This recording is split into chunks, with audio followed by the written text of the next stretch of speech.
A single mother, desperate after missing the last bus, suddenly hears faint sobbing nearby. She turns and discovers an elderly couple clutching each other on a bench, trembling and crying in despair in the freezing night. Even though she has only a few dollars left, money meant to buy milk for her baby, she still walks over, asks what happened, and uses that little money to pay for a ride, to take them home to the address written on a crumpled piece of paper. But what she doesn't know is that this simple act of kindness is about to uncover a heartbreaking truth and change all of their lives forever. Before we begin, this is a fictional story written to inspire and uplift. At Memory Stories, we believe the right story at the right moment can change everything. The last bus had already come and gone. Sienna Carter stood at the edge of the sidewalk, shifting Lily's weight from one arm to the other, staring down the empty road. The streetlights buzzed overhead, casting that flat, yellow glow that makes everything look a little sadder than it already is. She checked the schedule on her phone one more time already, knowing what it would say. She exhaled slowly and let the phone drop back into her pocket. 3 months old, that's how long Lily had been in the world. And 4 months, that's how long Michael had been gone. Sienna didn't let herself think about that too often, not on nights like this, when she was already tired, down to her bones. She was a 28-year-old widow, working full-time at an accounting firm in Richmond, taking the bus home because the car Michael left behind needed repairs she hadn't gotten around to paying for yet. The diaper bag on her shoulder felt like it was filled with bricks. Her feet hurt, her arms ached, but she kept her back straight, kept Lily close, and told herself what she always told herself lately: one thing at a time. She was pulling out her phone to check rideshare prices, always too expensive at this hour, when she heard it. A sound that stopped her cold. It was soft at first, barely there, carried on the night air like something fragile. But then it came again, low and broken, the kind of crying that doesn't come from physical pain. It came from somewhere much deeper than that. Sienna turned toward the bench at the far end of the bus stop and saw them. An elderly couple, both white-haired, sitting pressed together on the wooden bench, like they were trying to take up as little space as possible. The woman had her face buried in the man's shoulder, her whole body trembling slightly. The man sat rigid, jaw tight, one hand gripping hers so hard his knuckles had gone pale, his red-rimmed eyes fixed on nothing across the road. They weren't dressed for hours outside. The woman's coat was too thin for the night air, and the man's hands had a faint tremor that had nothing to do with the cold. Sienna stood there for a moment. Part of her knew she had her own problems, her own empty apartment, waiting her own grief, sitting quietly in the corner of every room she walked into. But she looked at these two people holding onto each other on a bench in the dark, and she thought, I can't just walk past this. She walked over slowly. Excuse me, are you two okay? The man looked up at her. He had kind eyes, the sort that had probably smiled a great deal over the years, but right now they were just exhausted and guarded. We're fine, he said in the way people say it when they are absolutely not fine. I'm Sienna, she said gently, adjusting Lily against her chest. I've been waiting on the same bus that apparently isn't coming tonight. The woman lifted her head and wiped her eyes. I'm Elizabeth, she said, her voice still unsteady, and this is my husband William. When Sienna asked how long they'd been sitting there, William told her since 2 o'clock. It was nearly 8. 6 hours on a bench waiting for a son who had promised to come back in 1. Their phone had died hours ago. Neither of them could remember Cole's number by heart, so they just kept waiting, kept telling each other he'd come, kept believing, because what else do you do when it's your own child? Sienna listened to all of it, and the whole time she was listening, she was also looking at the empty lot number William showed her on a folded piece of paper. The address Cole had written down for them, Acacia Gardens, Flower Street, and she already knew the way you sometimes know things, before you can explain why that something about this was very wrong. She called a rideshare without making a big production of it. Elizabeth started to protest. We couldn't ask you to do that. And Sienna told her simply that she wasn't asking, she was offering. And there was a difference. William looked at her for a moment, like he was trying to figure out why a young woman with a baby in her arms would go out of her way for two strangers. Then he nodded once and said thank you. And the way he said it quietly, with the full weight of what it meant, told Sienna everything about the kind of man he was. In the back of the car, nobody talked much at first. The city moved past the windows. Gas stations, long, flat stretches of road leading out toward the edge of Richmond. Lily drowsed against Sienna's chest. Elizabeth sat in the middle, and after a few minutes, she looked at Lily with that particular softness that grandmothers carry around with them, even when everything else is falling apart. She asked how old Lily was, and Sienna told her 3 months. And then Elizabeth's eyes drifted to the ring, still on Sienna's left hand, and she asked gently where Lily's father was tonight. The question settled over the back seat like something heavy. "He passed away," Sienna said. 4 months ago." Elizabeth's hand went to her mouth. William reached over without a word and patted Sienna's hand once, just once, and left it at that. Sienna was grateful for that. She'd gotten tired of people filling the silence with things that were supposed to help, but didn't. William just sat with it, and somehow, that was the right thing. When the driver turned onto Flower Street, Sienna leaned forward in her seat and watched the addresses go by. William had the piece of paper in his hands, the one with Cole's handwriting on it, and he was reading the numbers off mailboxes saying it should be the corner house, white fence. He said we couldn't miss it. They went around the block once. Then again, the address on the paper corresponded to an empty lot, overgrown, fenced off, with a weather-beaten real estate sign, half buried in weeds. No house, no white fence, no lights in any window waiting for them. The driver stopped the car and looked back in the mirror, waiting. Elizabeth made a sound that Sienna would carry with her for a long time afterward, small, and collapsed like something inside her had simply given out. William stared at the lot through the window without speaking. He stared at it for a long time, then looked down at the paper in his hands, then back at the lot, as though if he looked long enough, the house might still appear. His hands were shaking now, and it wasn't the cold. There was never a house here. Cole had written down an address for a place that didn't exist, dropped his elderly parents at a bus stop in a part of town with no late service, and left. That was the only explanation that fit. Sienna sat in the back of that car and felt something cold and heavy settle in her stomach as she understood exactly what kind of night this had been for them, and exactly how much worse it could still get if she drove away now. She looked at William, then at Elizabeth, who was pressing her lips together, trying very hard not to fall apart completely, and Sienna made a decision. "I have a 2-bedroom apartment about 20 minutes from here," she said, keeping her voice steady. "It's not big, but it's warm and there's food, and I'm not leaving the two of you out here." She looked directly at Elizabeth. "Come home with me tonight. We'll figure out everything else in the morning." Elizabeth's eyes filled immediately, and she shook her head, starting to say they couldn't impose they were strangers. It wasn't right, and Sienna said quietly, but clearly, "I'm a woman on a dark road with a 3-month-old baby, and I just watched the two of you wait 6 hours for someone who didn't come back. I'm not leaving you here." She looked at William. "Please." William looked at his wife. That wordless conversation passed between them again, the kind that only happens between two people who have spent 40 years learning each other's silences. Then he folded the paper with Cole's address on it, tucked it into his jacket pocket, and said, "Thank you, Sienna." She nodded and told the driver the new address. Lily slept the whole way home, completely unbothered. One small fist curled near her cheek, and Sienna held her a little tighter than usual, thinking about what it means to be left somewhere by someone who was supposed to come back, and how that particular kind of hurt doesn't really have an age limit. Before we go any further, if you were in Sienna's place that night, exhausted, grieving with a baby in your arms and a long ride home ahead of you, would you have stopped, drop a comment, and tell us where you're watching from? We read every single one. Sienna's apartment was small, 2 bedrooms, clean floors, a kitchen that smelled like the lavender dish soap she always used, but that night, it was exactly what 3 exhausted people needed. She gave William and Elizabeth the 2nd bedroom without discussion, pulled extra blankets from the hall closet, and put the kettle on, while they sat at the kitchen table, in the stillness of people who had been through something and hadn't yet found words for it. Nobody pushed for conversation. Sienna fed.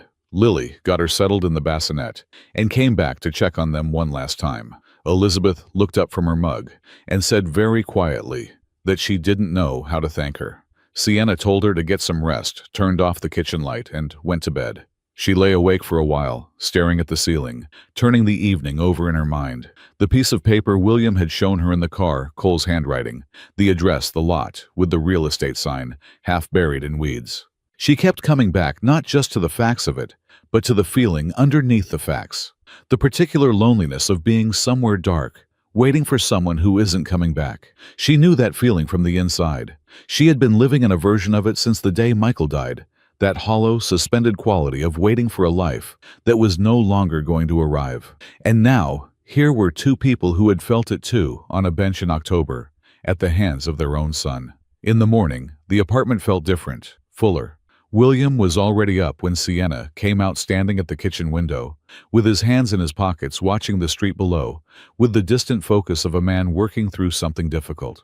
Elizabeth appeared a few minutes later, her white hair pinned back neatly, carrying herself with a composure that must have cost her something after the night they'd had. They sat together at the kitchen table, with Lily in her little seat between them, and over coffee and toast, with the morning light coming through the window, the full story came out. William and Elizabeth had lived in the same house in central Richmond for 40 years. They had raised their children there, paid the mortgage down carefully, and slowly painted the front door 3 different colors, before settling on the dark green that had stayed ever since. It was paid off and entirely theirs, and they had never once imagined it wouldn't be where they ended their lives. Then, Cole had come to them 8 months ago with a plan. He told them the house was deteriorating in ways they hadn't noticed. Foundation problems, roof issues, structural concerns that only showed up under a professional inspection. He said it made no financial sense to keep pouring money into repairs. He had a contact, he explained, a legitimate investment opportunity with a guaranteed return. He would handle everything himself. All they needed to do was sign where he directed them and trust him. And they had trusted him, because he was their son. Cole sold the house for $320,000. The actual market value, William said carefully, his voice very controlled, was closer to $550,000. Cole had attributed the gap to the property's condition, and they had believed him, because why would a son lie to his parents about their own home? He promised them $500,000 back within 6 months. He kept all the original documents. He told them not to worry about a thing. And then last week, he had driven them across town and left them at a bus stop outside an address that turned out to be a vacant lot. When William finished, the kitchen was completely quiet. Sienna sat with her coffee going cold and let everything settle into its proper shape. The numbers were wrong. The documents were gone. The house Cole had pointed them toward didn't exist. And no son who loved his parents left them on a bench for 6 hours in a part of town with no late bus service. There was no version of this that was a mistake. This had been constructed deliberately to take everything from 2 people who had handed it over because they loved their child and couldn't imagine a reason not to. Elizabeth spoke without looking up from the table. She said she knew what Sienna was thinking because they had thought it too. There had been signs, Cole nervous during visits, always checking his phone, always vague about details when they asked for specifics. They had told themselves he was stressed, that he was working hard on their behalf. She stopped for a moment, and when she continued, her voice was quieter. "We wanted to believe the best of him," she said. "That was a choice we made every time a doubt came up, because he was our son, and believing the alternative was something we weren't ready to do." William said nothing. He just looked at his hands, and the expression on his face was the hardest kind to witness. Not rage, not yet, but the slow and total weight of a man realizing that 40 years of work had been taken from him by the one person he would have given it to freely if only they'd asked. Sienna set down her coffee and told them she wanted to call a lawyer, David, who had handled things for her family after Michael passed, someone she trusted completely. She just wanted to understand what options existed. William looked up with the expression of a man who had stopped believing in options, somewhere around hour 3 on that bench. He asked if she would really do that. She said yes, without qualification. She called David from the hallway, while Elizabeth sat with Lily in the living room, walking him through everything in a low voice. The sale price, the promised return, the missing documents, the address that turned out to be an empty lot. David listened to all of it, and when she finished, he said that everything she had described, the below-market sale, the oral investment promise, the retained paperwork, the false destination, carried all the defining markers of a deliberate financial fraud. He would pull the property records. He would work pro bono. She thanked him, and he told her not to thank him yet, just to send everything she had. She was still in the hallway when the doorbell rang. Sharon was at the door, Michael's mother, who had been coming twice a week since the funeral without fail, bringing food and spending hours with Lily, redirecting all that remaining love into the grandchild as the only place it still had somewhere to go. She was in her late 50s, sturdy and reliable, and right now, she was standing in the doorway looking past Sienna into the apartment where two elderly strangers were visible at the kitchen table, and her silence filled the entire hallway. Sienna explained quickly and factually. Sharon listened with her arms folded, her face tightening with each sentence.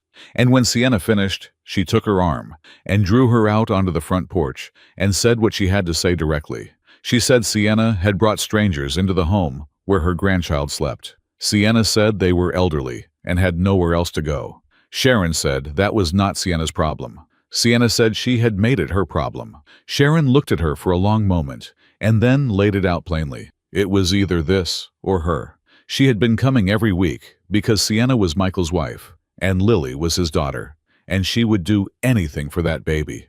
But she could not keep showing up if this was what the apartment had become. The words settled over the porch like something that couldn't be called back. Sienna stood there and looked at this woman who had held her at Michael's graveside, who had shown up with food every week without being asked, and she felt the full weight of what was being demanded. She said she heard her. She said she understood. Sharon held her gaze for a moment, nodded once, and left. When Sienna went back inside, Elizabeth already had her coat in her hands. "We heard everything," she said quietly. "We'll go. We've caused you enough trouble." Sienna said in a voice that was quiet and completely final that they were not going anywhere. She sat back down, poured herself more coffee, and looked at both of them, at William, watching her steadily at Elizabeth, with her coat still in her hands, and her eyes bright with tears. She was refusing to let fall. "We'll figure this out," she said. "All of it, together." 3 days later, David called back with news that made everything heavier. Cole had sold the house for $280,000, not $320,000, as he had told his parents. He had pocketed the $40,000 difference without a word, had not filed taxes on the sale, and a search of public records showed the same pattern under his name, going back several years. William and Elizabeth were not the first people Cole had done this to. Sienna asked about the timeline for recovering anything. David exhaled slowly. "Years," he said. "If Cole is located, if charges are filed, if assets can be traced, every step takes time that can't be shortened. I'm sorry." She thanked him and walked into the living room and told William everything, all of it clearly, and without softening, because he had spent 40 years being a man who dealt with facts directly, and he deserved to be treated accordingly. When she finished, William sat in silence for a long time. Then he said, barely above a whisper, 40 years. And he wasn't talking to anyone. He was just saying the number out loud, the way you sometimes have to say a thing before you can begin to accept that it's real. 40 years in that house. And his own son had looked at all of it and calculated a number. Elizabeth pressed her forehead to his shoulder. Neither of them cried. They just sat together while the afternoon light came through the window, and Lily made small sounds from her seat, and the weight of what had been taken from them filled the room without anyone saying another word. Sienna stayed right where she was because sometimes the only thing left to offer is your presence, and it turns out that can be enough. The practical problem arrived Monday morning at 6:45 when Sharon called and told Sienna briefly and without apology that she wouldn't be coming by anymore. Just a statement delivered in the flat tone that meant a decision had been made and was not open for revision, and then the line going quiet. Sienna sat on the edge of her bed and thought through what had just changed. She needed to be at her accounting firm by 8:30. Lily needed continuous care through the entire day, the unbroken patient attention that a 3-month-old requires and that cannot be scheduled around a workday. There was no daycare arranged because she had been relying on Sharon.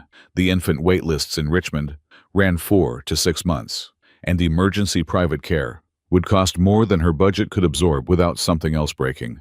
She went through every option, laid each one out in her mind, and watched each one hit a wall. She was still running the same loop when Lily started crying in the next room. She got up and went to her because the morning didn't wait for problems to be solved before it required things of you. 2 nights later, at 2 in the morning, the answer came not from any plan, but from a knock at the hallway door. Sienna was in the living room doing the night feed apartment, completely still around her. Lily latched and feeding the specific quiet of the very early hours when she heard it. Elizabeth stood in the doorway in her robe, her white hair loose around her shoulders, her expression uncertain in the way of someone who doesn't want to intrude but couldn't stay away. She said she had heard Lily and thought maybe she could sit for a while. Sienna nodded, and Elizabeth came in and settled into the armchair across from the sofa, and they sat together in the quiet without needing to fill it. A few minutes later, Lily unlatched and began to fuss that specific, escalating quality that Sienna had learned to recognize as stomach pain, the thing that had been showing up every few nights and that she had been managing through walking and bouncing and hoping. It took a long time and left them both tired. Elizabeth watched for a moment, then asked quietly if she could try something. Sienna handed Lily over something that surprised her a little, because she didn't give Lily to just anyone, and she had known Elizabeth for less than 2 weeks. But there was a total steadiness in Elizabeth's hands as she reached out, an absence of hesitation that made the decision feel obvious. Elizabeth settled Lily face down along her forearm and began working her thumb in slow, deliberate circles along Lily's lower back, firm enough to matter, gentle enough to soothe, with a rhythm that came from somewhere beyond conscious thought. With her free hand, she reached into her robe pocket and produced a small glass dropper bottle. "Chamomile," she said without looking up. Just a few drops on the tongue. She had used it with all 3 of her own children and her mother before that. Within 5 minutes, Lily had stopped crying. Within 8, she was deeply asleep. Her small fist relaxed against Elizabeth's arm. Sienna sat across the quiet living room and felt something she had not felt in 4 months. The specific, almost physical relief of not being the only competent adult in a difficult situation.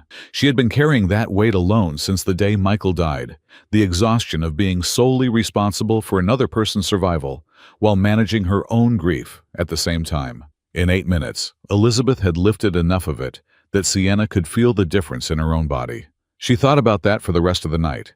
By morning, she had a proposal. She laid it out at breakfast directly, and without preamble, the way she said things she meant. She told them she needed someone to look after Lily during the day while she worked, because the person who had been doing that was no longer available. She told them they needed a stable place to stay while David worked through the legal situation, which could take months. Then she said what she was proposing: they would take care of Lily during the day, and she would take care of them, housing, food, everything they needed in the evenings and on weekends. A straight exchange, equal in both directions, with no charity flowing either way. William put his mug down. "You'd trust us with her after less than 2 weeks." "After last night," Sienna said. "Yes, without question." He looked at Elizabeth. The conversation that passed between them in that look was the kind that only happens between people who have spent enough years together that they no longer need words for the things that matter most. Then William turned back to Sienna, and she could see him working through the thing underneath the logistics, the question of accepting help without losing the dignity that had sustained him through 40 years of being the one who provided. "You're not doing this out of pity," he said. "No," Sienna said. "I'm doing it because I need experienced people, and you are the most experienced people I've got. That is not charity. That is common sense." Elizabeth reached across the table and covered Sienna's hand with both of hers. William nodded once slowly, in the particular way of a man who has made a decision and means it. "Then we accept," he said. "No ceremony, no speeches. Just 3 people at a small kitchen table making an agreement that none of them fully understood yet, at 6:50 in the morning, with a baby between them and a pile of unsolved problems waiting on the other side of the day." The weeks that followed had a steadiness that surprised Sienna. William moved through the apartment with quiet attention, working through the small repairs. He noticed a loose cabinet hinge, a dripping faucet, a window that had never quite closed properly. He fixed them without announcement, and Sienna would come home to find things simply working that hadn't before. Elizabeth settled into a daily rhythm with Lily that operated with a naturalness Sienna had never quite achieved herself, not from lack of love, but from inexperience. Elizabeth knew when Lily was tired before Lily started crying. She knew the chamomile trick and 3 others like it. She moved through the apartment with Lily with the ease of someone for whom caring for a small child was not a problem to be solved, but simply something she knew how to do. One evening, about 3 weeks in Siena, came home to find William and Elizabeth at the kitchen table, going through the box of photographs Elizabeth had been carrying in her bag since the bus stop, the only personal things she'd had, when Cole left them there. They were looking at a photograph of a house with a dark green front door. William was saying something quiet, and Elizabeth was nodding slowly. Sienna went to the kitchen and started dinner without disturbing them, and after a while, they folded the photographs away and came to sit at the table, and that evening the conversation was easier than it had been all week. Something that had been held tightly for a long time had, at least for now, been set down. It was starting to feel in the small and unremarkable way that real things always do, like something worth protecting. 2 weeks after the exchange arrangement settled into place, David called with news that broke the quiet open. Cole had been arrested in Tennessee, caught in the middle of the same scheme, the same manufactured urgency about property conditions, the same investment promise, the same plan to disappear with everything. When the adult son of the targeted couple grew suspicious and called the police, Cole was in custody. The case was now criminal, which meant prosecutors were involved, and the road to any restitution for William and Elizabeth had become more certain in direction and considerably longer in duration. Sienna told them that evening after dinner. The relief on their faces when they heard Cole had been caught was genuine and complicated. At the same time, the specific relief of a fear finally lifting, mixed with the grief of knowing the thing you feared was your own child, and that his being in custody somewhere in Tennessee was not in any uncomplicated way good news. William said good in a voice that carried more than the word could hold.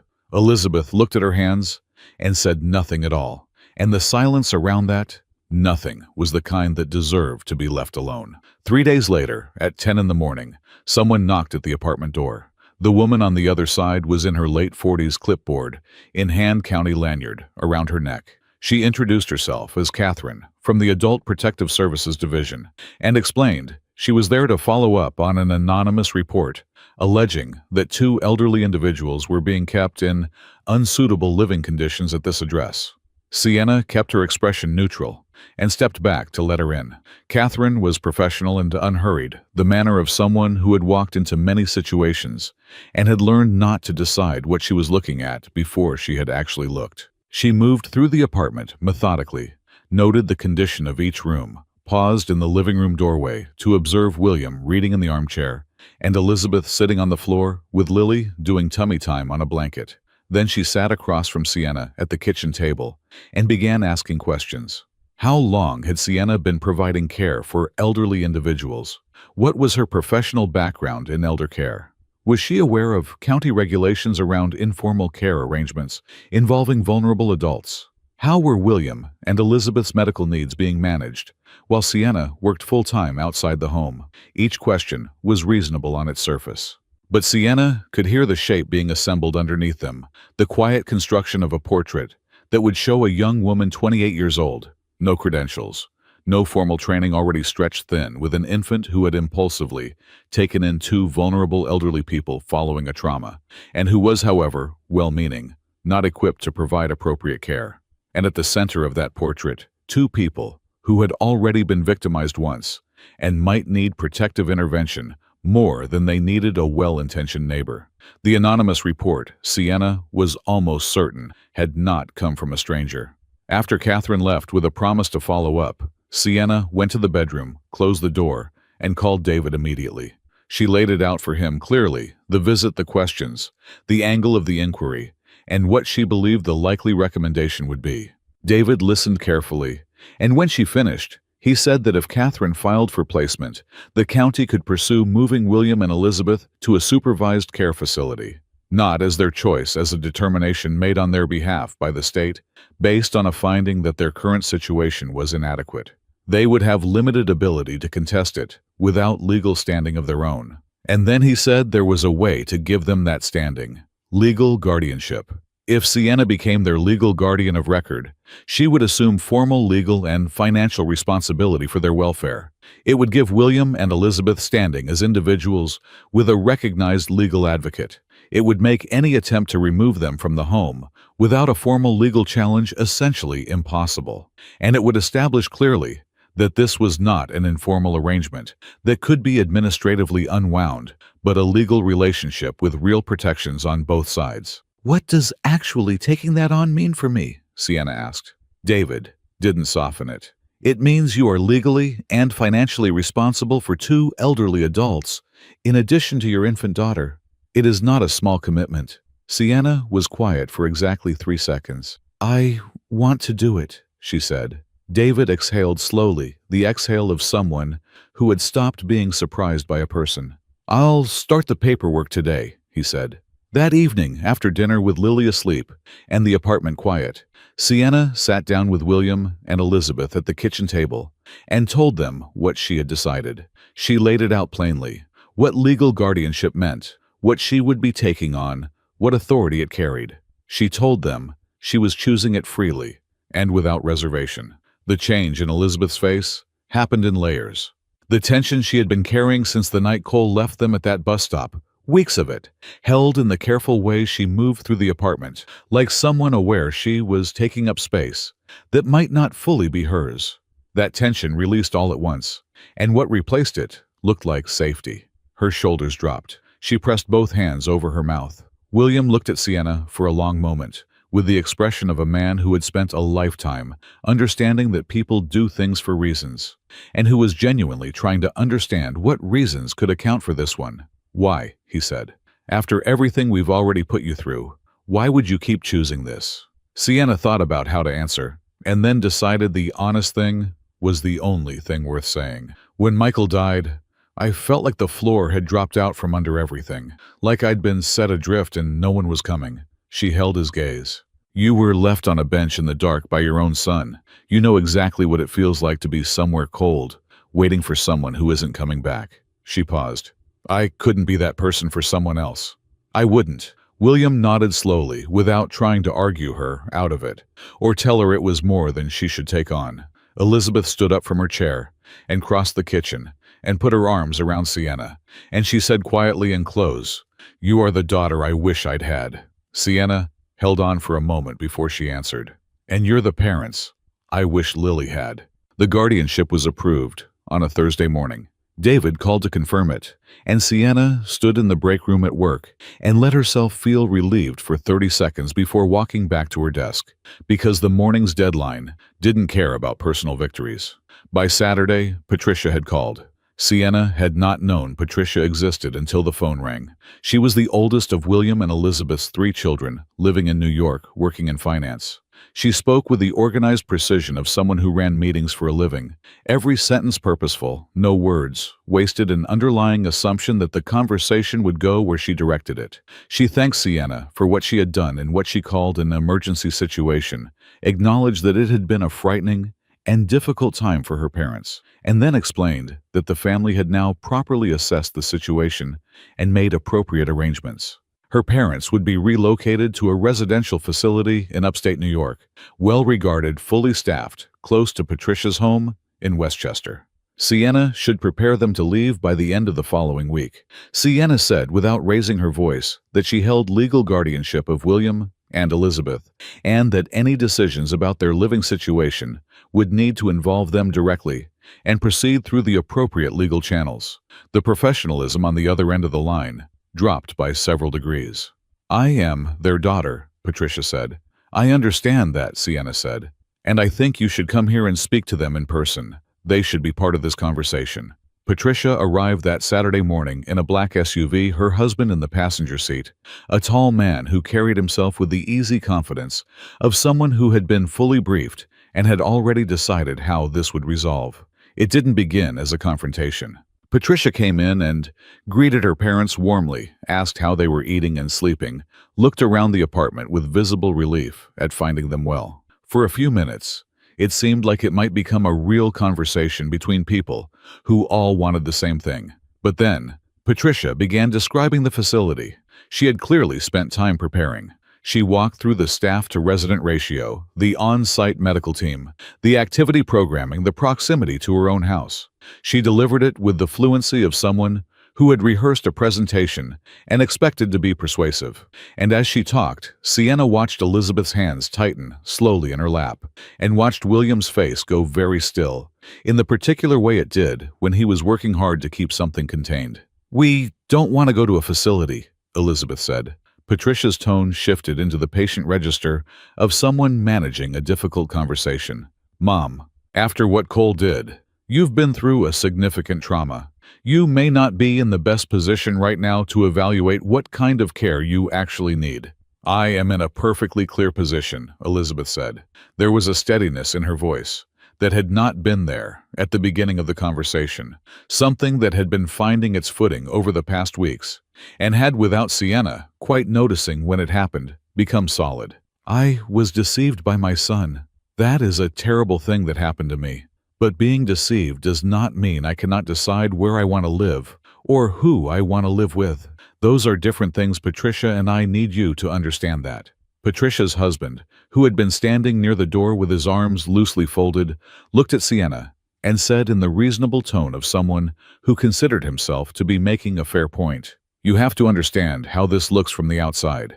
A stranger, no family connection, steps in after a crisis and secures legal guardianship in a matter of weeks. Whatever your intentions are, the optics are difficult." "The documentation is not difficult," Sienna said evenly. $4,000 of my own money spent over the past month. No repayment asked or expected.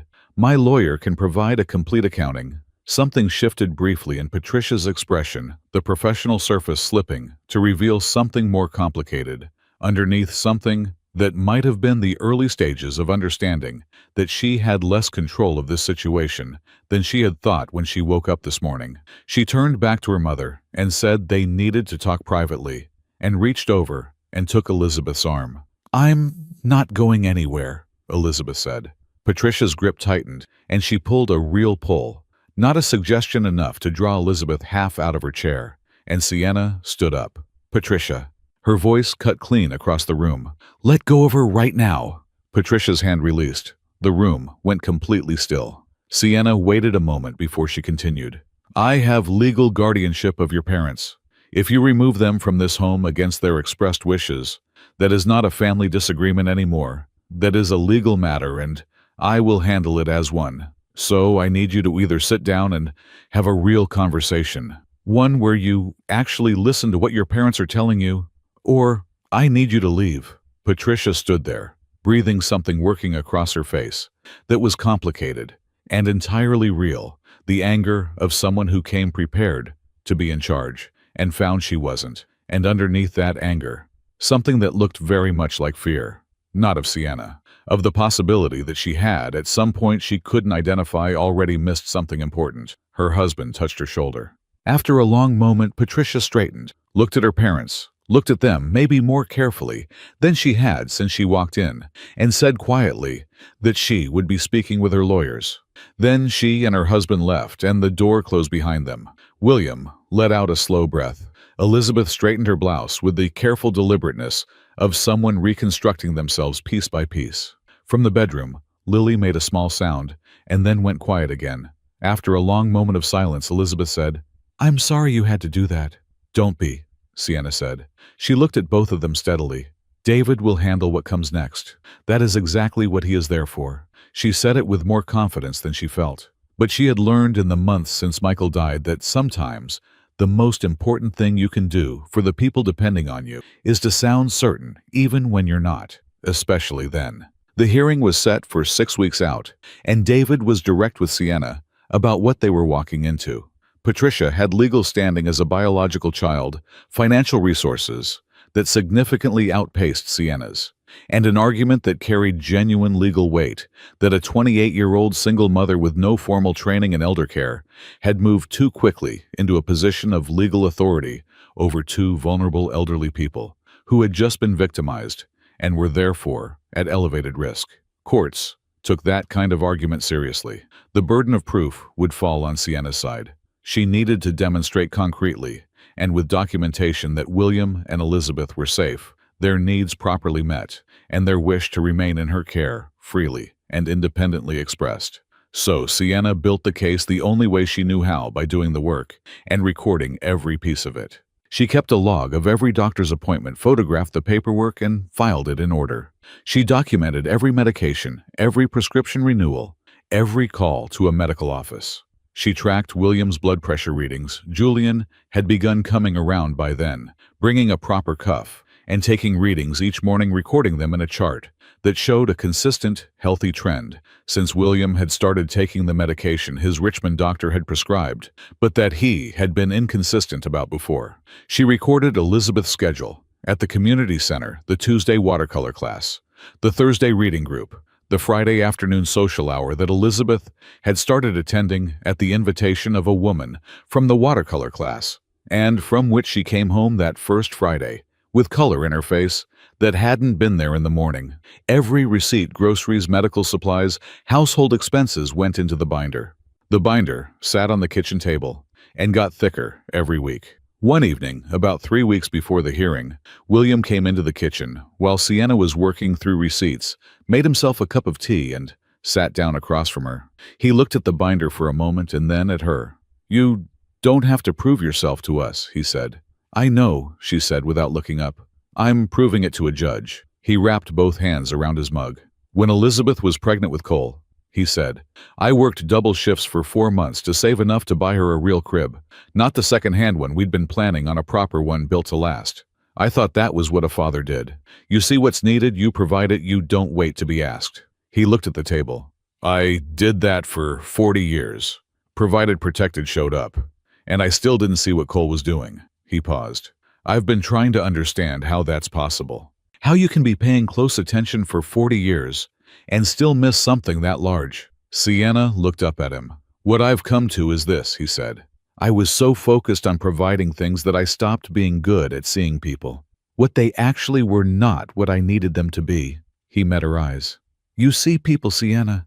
You saw us on that bench when you had every reason to keep walking. That matters more than anything in that binder." She looked at him for a moment. "It's going in the binder anyway," she said. He laughed, quiet and briefly surprised, as though he'd forgotten laughter was still available to him. It was one of the best sounds she had heard in a very long time. The courtroom was smaller than she had expected, wood-paneled walls, fluorescent lighting, the plain, institutional quality of a room where consequential things happened every day without ceremony. Patricia was already there with a lead attorney, 2 associates, and an expert witness, a psychologist who specialized in elder vulnerability and the dynamics of undue influence in post-trauma situations. They were thorough and well-prepared, and Sienna sat at the respondents' table and listened to their case and understood why David had told her to take this seriously. Patricia's attorney presented the circumstances of the guardianship as irregular and rushed a legal relationship established within weeks of a trauma between 2 vulnerable people and a young woman they had known for less than a month without any formal assessment of suitability.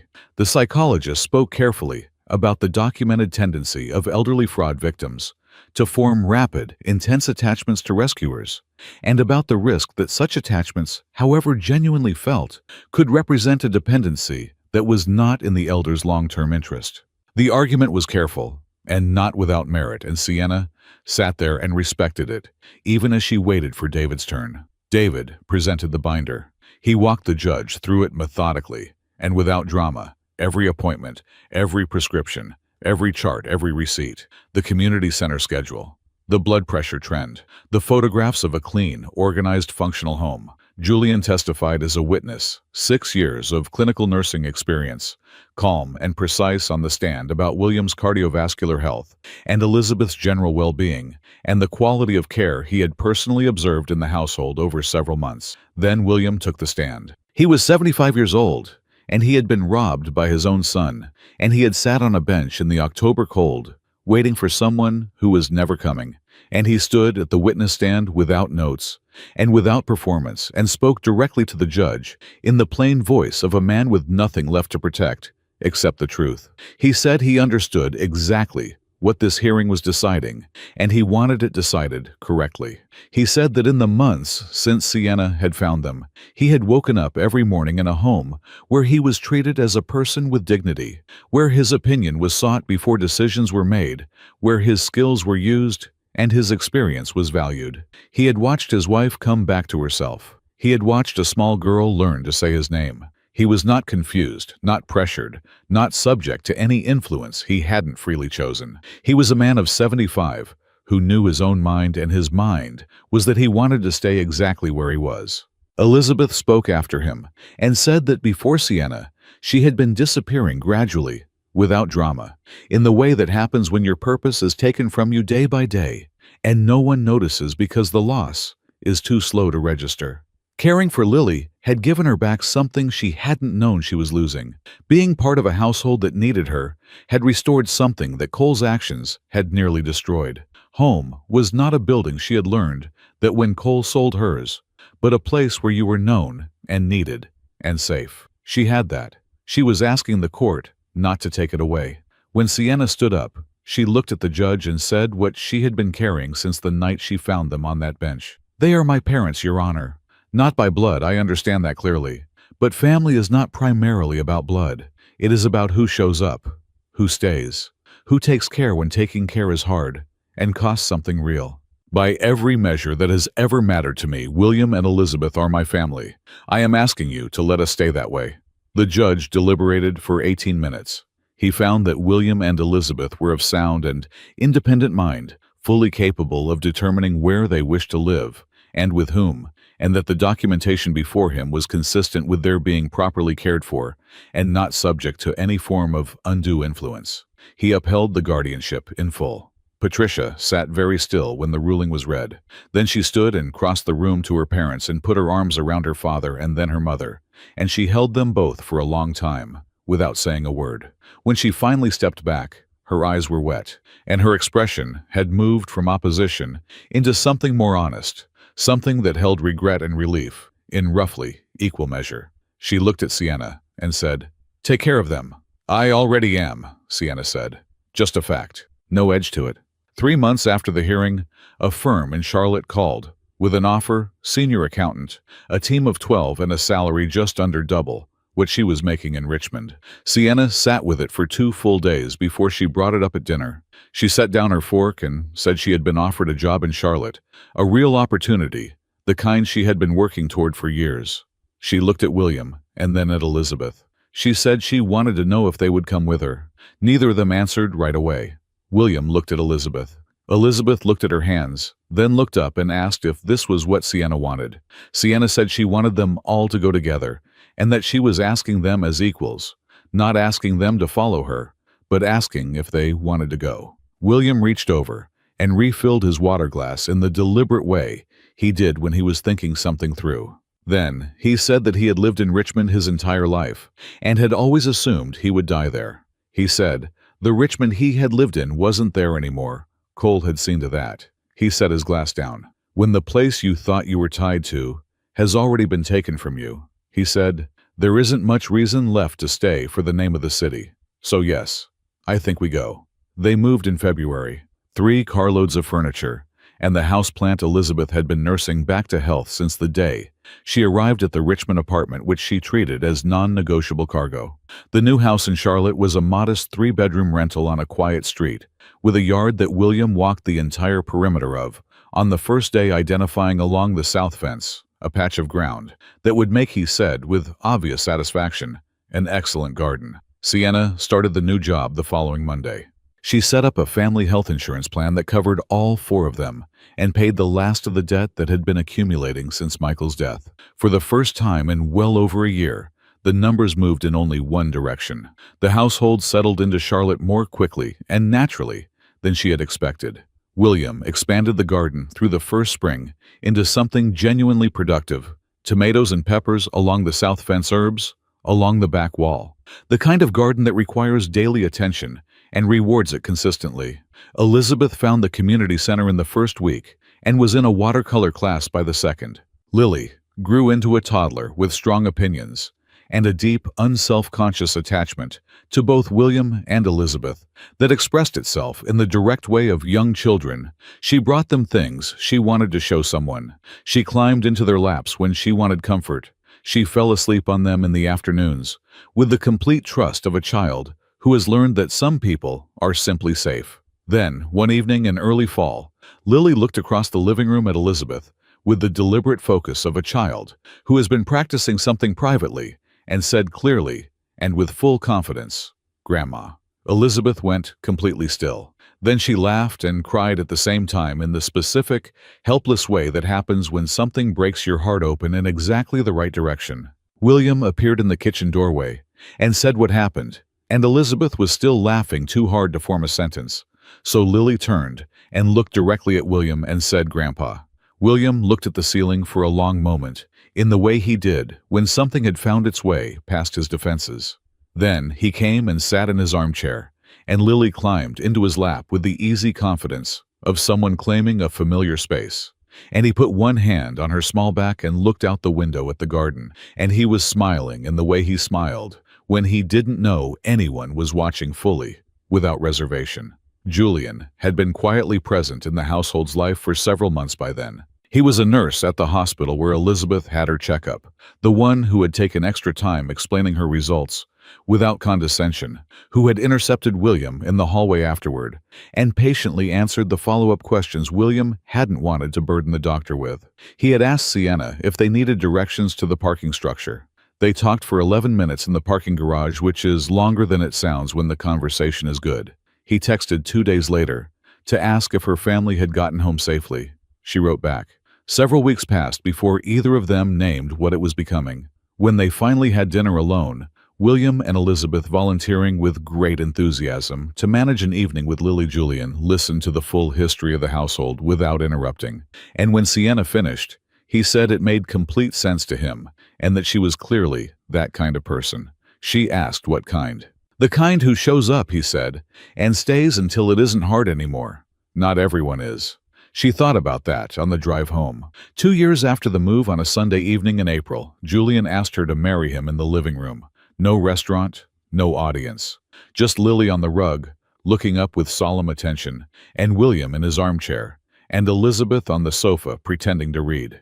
Sienna said yes, and then said she had one condition: William would walk her down the aisle, and Elizabeth would stand beside her. Elizabeth put her book down entirely. William folded his newspaper along the crease, set it on the side table, looked at the ceiling for a moment, doing the thing he did, and then said it would be his honor. The wedding was 60 people, a garden venue outside Charlotte, the last Saturday in September. Patricia came with her husband, quieter and softer than she had been in that courtroom, carrying something in her expression that had moved from opposition into complicated love. She hugged her parents for a long time when she arrived. She was genuine and gracious with Sienna in a way that asked nothing back, and Sienna appreciated it and let the harder things go, because carrying them would have cost her something she preferred to use elsewhere. William walked her down the aisle with his arm steady under hers. Elizabeth stood beside her holding Lily's hand. Lily wore a white dress and took the entire occasion with complete and total seriousness, which was exactly right. If this story has touched something in you, share it with someone who needs to be reminded that family isn't always who you're born to. Sometimes it's who stays.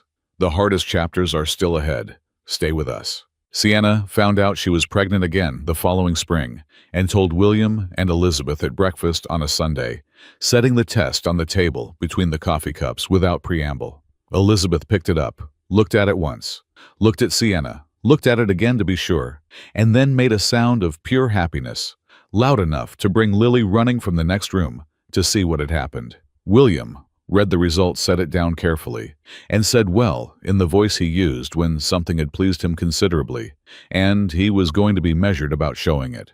Then he smiled wide and unguarded, the way he smiled when something good arrived unexpectedly, after a long stretch of things that weren't. Olivia came in December, emphatic and certain of her own importance from the first hour, and William called her the General from the first week, and the name was so immediately and completely right that it required no decision. It simply stuck. The household reorganized itself around a newborn the way it always does, noisily and on its own schedule. William and Elizabeth moved through the new disruption with the ease of people who had weathered several newborns before and understood that the chaos was finite and the love was not. Julian managed the night feeds with the efficiency of someone who had spent years sitting through difficult nights professionally and knew that they ended. Sienna slept considerably more in the first weeks with Olivia than she had in the entire first 3 months with Lily, and the difference was simply having people around her who knew what they were doing and were willing to do it. William's heart diagnosis came 2 years after Olivia was born. He had been calling it some discomfort for several weeks, in the deliberately casual way of a man who does not want to become a source of concern, before Julian sat him down one evening and told him plainly that they were going to the hospital in the morning and that this was a statement rather than a suggestion. The cardiologist the following afternoon was direct a significant arterial blockage, bypass surgery, required roughly 60% probability of full recovery. William received this in his characteristic way, quietly, with his hands folded in his lap, asking careful and specific questions, until he understood exactly what he was facing. Then he came home and told the family at dinner.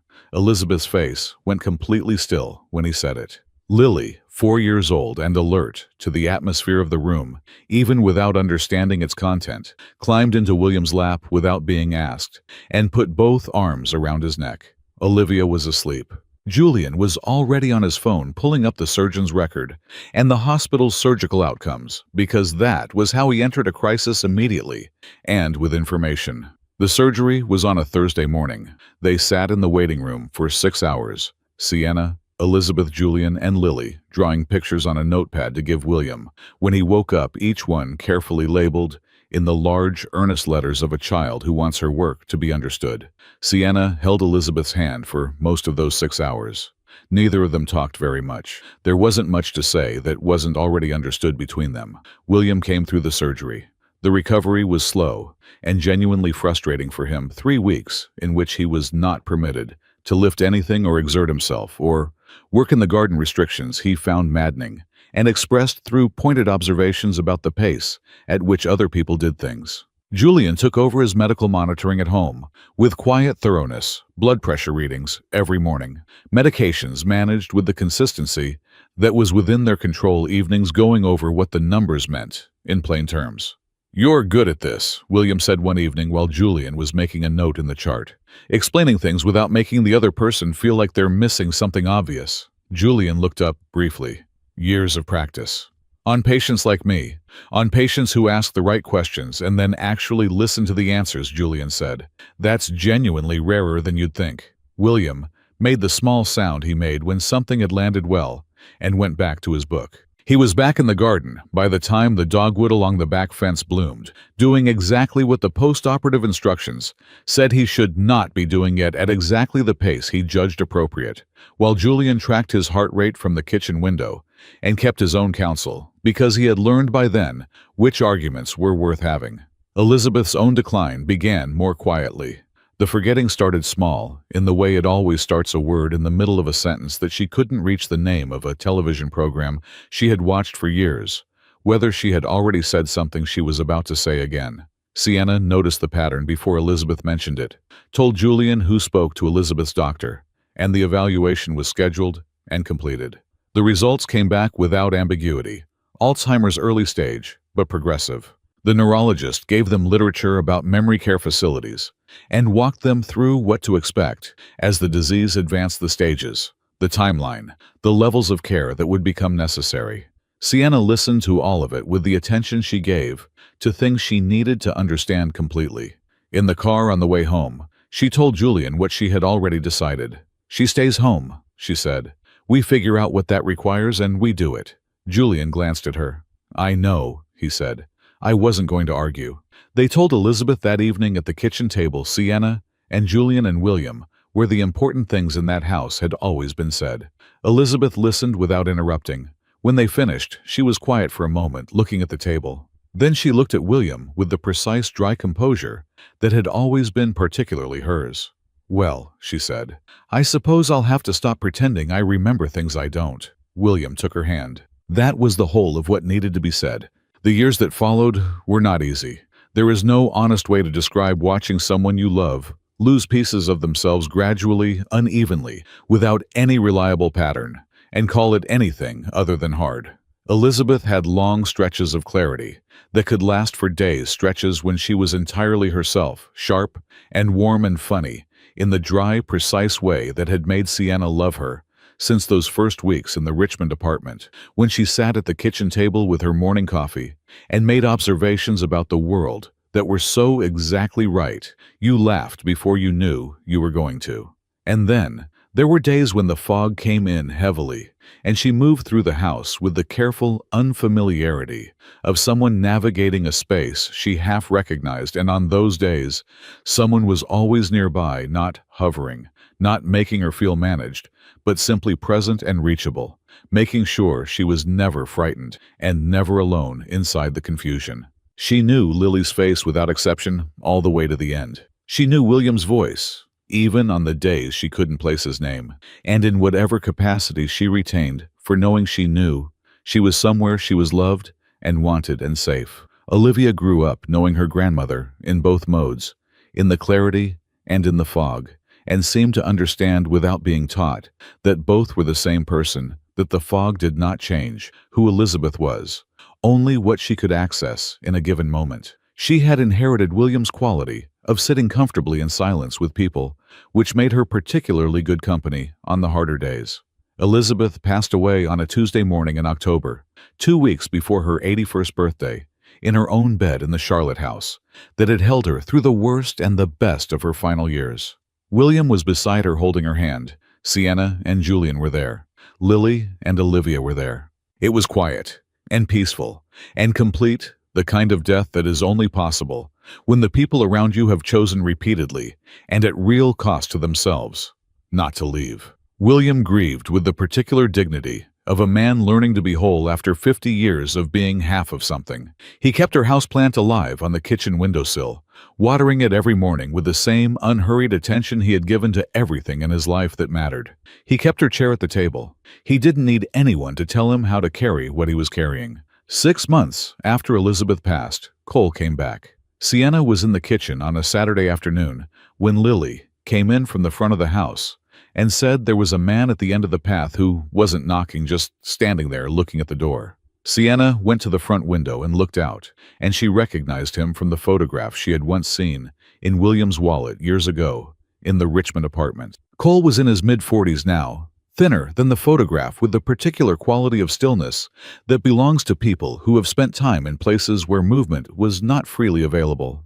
He was standing at the end of the front path with his hands at his sides, looking at the door the way you look at something you're not sure you have the right to approach. Sienna opened the front door and stepped onto the porch. He looked up when he heard her, and whatever he had been holding together on the walk to the house shifted when he saw her face. Before she could speak, he said he wasn't there to ask for anything. He said he understood if what he was about to ask wasn't possible. He said he needed to see his father. Just that, just to see him. And then, after a moment, he said he was sorry.